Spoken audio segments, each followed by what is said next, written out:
after yung ating hair, DIY, ito naman ang gagawin natin. Di ba yung pinagpakulang ko kaninang kape? Nilagyan ko siya ng lemon at saka honey or yung bal, honey. So, yan ang gawin nyo pang scrub kasi tingnan nyo guys, oh. Ano siya buo-buo. Ayan, oh. I-try nyo, maganda yan.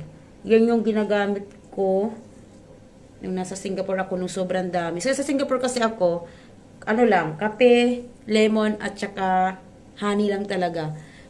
Ganon. Pero minsan, dahil nga sa sobrang dami kong pimples noon, ang ginagamit ko pa is yung, alam niyo yung Palmolive na pink. Ewan ko lang anong connection yun sa ko.